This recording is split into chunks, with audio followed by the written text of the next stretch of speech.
I don't think anybody cares about this anymore, but I need to talk about season 3 of Euphoria.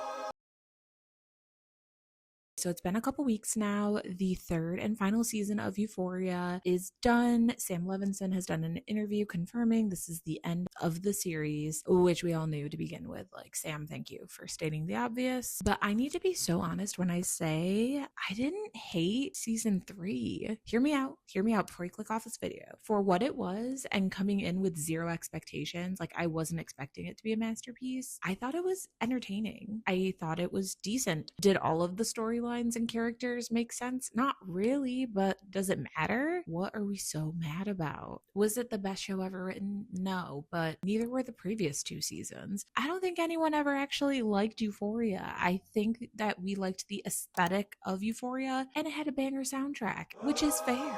This season, by far, the most cinematic season. Now, I know we can get into the discourse about how Sam Levinson allegedly steals his cinematography inspiration from other female directors, and that's a whole other conversation that I am not educated enough on or well versed in to have, but there's plenty of other videos here on this platform that you can watch if you want a full educated deep dive synopsis of what is wrong. I enjoyed the cinematography of this season. I loved like the warm Western hues. I loved the gritty nightclub scenes. Loved 10 out of 10. Beautiful. The use of color throughout this season was just phenomenal. Euphoria has always been a very visually appealing show, and I think that they managed to carry that through into this final season. When it comes to like the aesthetics, the vibe, 10 out of 10. I loved the looks. And I know there was a lot of discourse online that there are no looks being served this season. And to that I say,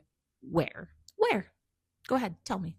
I'll wait. First off, Maddie served every time. Every time that woman was on screen, Alexa Demi, Maddie Perez, gorgeous, stunning, so good. But it was like look after look after look after look. For Cassie to become this like almost like 1970s Stepford wife was actually kind of iconic, and like even her looks were so good. I don't know what show y'all were watching where there were no looks being served, because honestly I was eating up every single look. Jules didn't serve as much as she did in the last 2 seasons, but that's fine because she is quite literally on a completely different trajectory from every other character in the show. So it made complete sense that she would almost have to tone herself down, because think of the situation she's in now. And then honestly, all of the silver slipper scenes, like looks, the outfits or lack thereof, the makeup, the hair, like gorgeous. Alamo was serving looks. Bishop was serving looks. Bishop looked like an anime character. Can we just talk about that for a minute? He reminded me of this character from One Piece, and I was just like, what the hell? Like every time he'd be on screen, that's all I could imagine. I was here for Lori's granny outfit. Like, she is a terrifying woman. If I knew a Lori in real life, I would be scared, genuinely. So I guess that brings me into another element that I enjoyed a lot this season, which was a lot of the new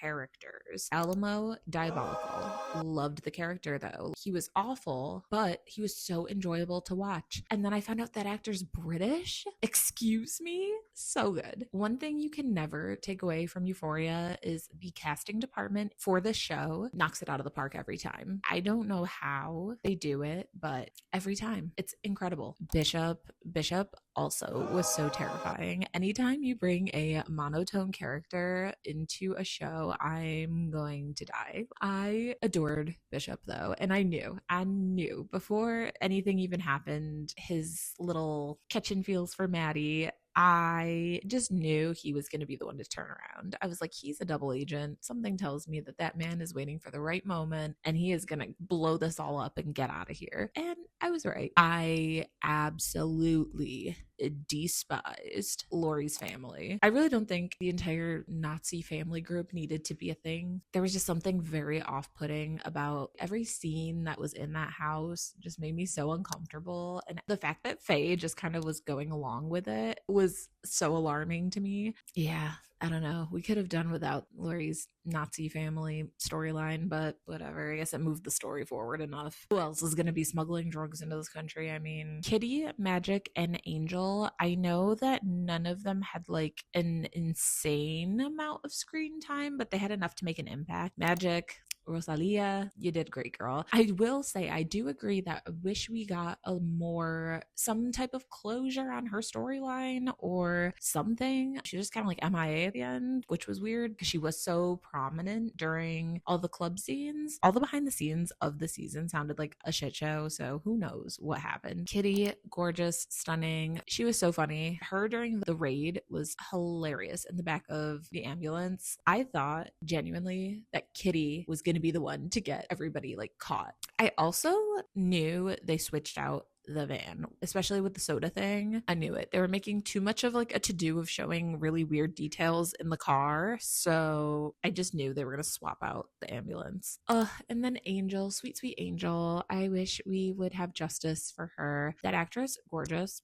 stunning. Need to see her in more stuff. She was so good. Overall, I do think there were some strong elements this season. There's some gaps that didn't fully make sense, but then at the same time, I'm like, it kind of did. Especially like I see a lot of discourse around the Nate and Cassie situation. Like, first off, how did they end up with this house? Cassie, why would she resort to going into adult content? Da, da, da, da. I'm sorry, but from season 1, that's all I could ever see Cassie doing. I'm surprised she didn't get a job at the Silver Slipper. I would say the only character that didn't act true to their character maybe was like Maddie, especially when she got in cahoots with Alamo, because like she's not dumb and she's known for like her street smarts and she's known for being like a finesser, and for her to be so just dense when it came to what establishing any kind of a relationship with Alamo would mean, it just made me like kind of disappointed. And then for her to have the slip up about Rue working with the DEA pissed me off. It was weird. I didn't like that, but overall I feel like everybody else was true to like what their character was in high school. I'm watching the show as a 30-year-old woman. I think it's hard for people who are younger to think that people's lives would be that drastically different within the 5 years after high school. And I mean, in the general sense, it's really not, especially if you go right into college, but also you do change so much. And especially like throw in that the pandemic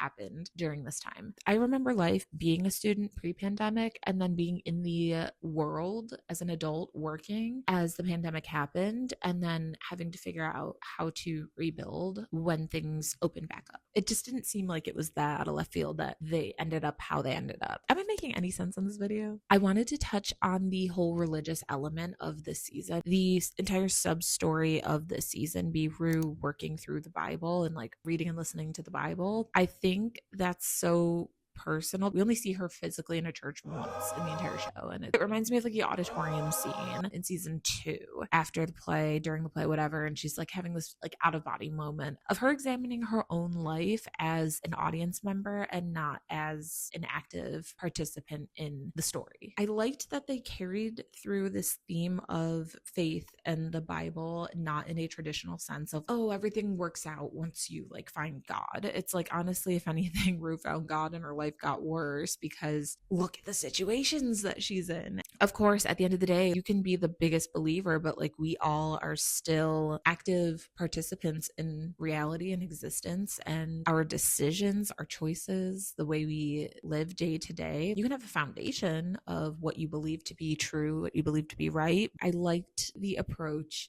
to incorporating the Bible and Rue's self-discovery of faith, but not in a shoving it down your throat kind of way. She can go from being Ruby Bennett to being one of the Millers. Like she wasn't from drug addict to like homestead girl in like the course of a season. I think to start understanding morality and I guess like the dichotomy of being human. Like you can be the strongest believer, but you still also have to experience life. And yeah, we have to still take accountability and credit for the decisions and choices that we make day to day. You can't just pass it off to being this divine plan, because honestly, I don't think any divine plan would have included any of the stuff that she's gone through. And it's insane to think of one person going through all of these things, even if it is fictional character. The last thing I loved about the season was Rue's last scene. I know there were so many complaints about, oh, how are you going to kill off the main character within the first 40 minutes of the finale? But I liked what that represented. And then it's like, you know, we're seeing the aftermath of the grief 3 months later.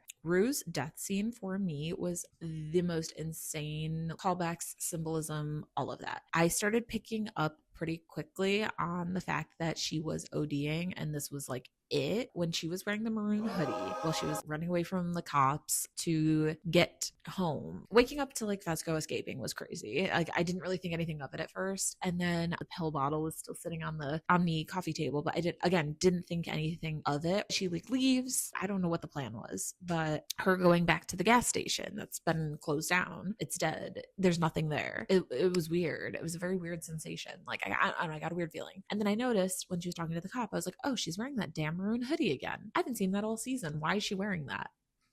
And then I started putting two and two together, like, oh, this is it. This is the big one. So she goes home. Something about how the scene with her mom was set up, I was like, something about this feels like a goodbye to this character. And then, the symbolism started getting more intense. And then we start to see her like gasping and like holding her hand up. And I honestly, as haunting as that scene is, I thought it was so beautifully done. From the callbacks, the symbolism, Rue hugging her dad again, as sad and scary as that moment I'm sure could feel, especially experiencing it, it was almost peaceful.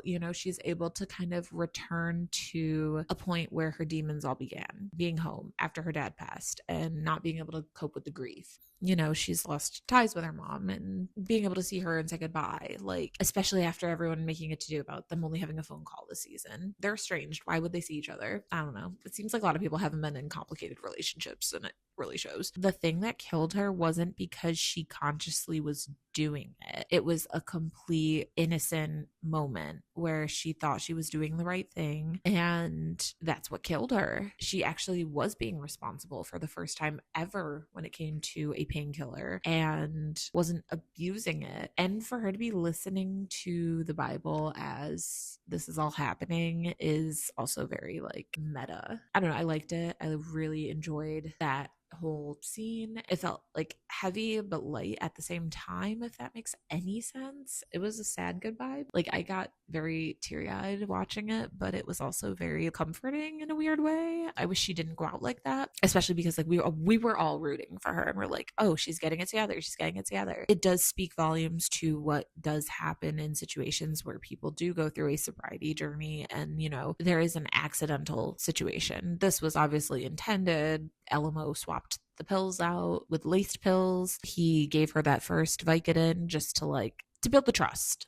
And then, he knew it would just take one to end everything. So it was sad. It was disappointing, but it was also just like very calm in a weird way. All of that to say, my major complaints this season, the soundtrack, ass. Hans Zimmer, like, no offense, this isn't your forte. It's crazy how much music can change how a show is moved, how a scene is carried, and how different emotions are portrayed. Whereas like the music is almost an extra character within the story. So not having Labyrinth in it was we could feel it. We could feel that void as viewers. Honestly, if we had that, the season would have been a 5 out of 5 for me personally. Because like I said, I enjoyed it. I enjoyed what was happening. I enjoyed the scenes. I enjoyed the cinematography. I enjoyed the costuming, the set design. I enjoyed a lot of the elements. The story was good as it could be, given all of the bullshit that went on behind the scenes. Like it was good. It wasn't necessarily like the best, but it was enjoyable. My only other major complaint is that Jacob Elordi really did phone it in on playing Nate Jacobs. Nate was the only character that I would say that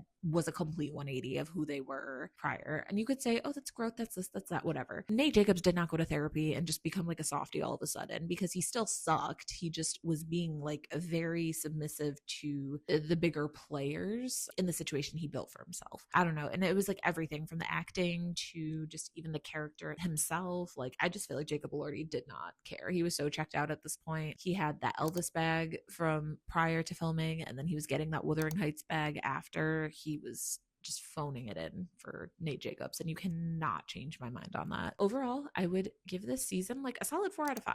It wasn't a perfect show by any means, but like I just enjoyed it for what it was. I came in with no expectations and was pleasantly surprised. For the most part, I was entertained every single episode. I don't think as viewers we need to be spoon-fed all the information. We don't need all the backstories. We don't need all the details of what happened off screen. I just don't see the purpose for that. I think everyone just needs to relax relax. You know, the show's done. We never have to deal with this again. Who knows when the next time we'll even see a Sam Levinson show, because his track record is not the best. Those were just my thoughts on Euphoria season 3. Tell me yours in the comments below. I would love to talk about this more. Overall, I just think everyone needs to relax. I don't think the season was that bad. Leave your comments down below. I'd love to chat some more about season 3. I just like hearing different perspectives on it, honestly. Just feel like I'm alone on an island when I say that, like, the season wasn't that bad. I know this was different from some of my other videos, but if you enjoyed it, give this video a thumbs up and be sure to subscribe. I upload new videos every Sunday and would love for you to hang out here. Thank you so much for joining me today. I will see you in the next one.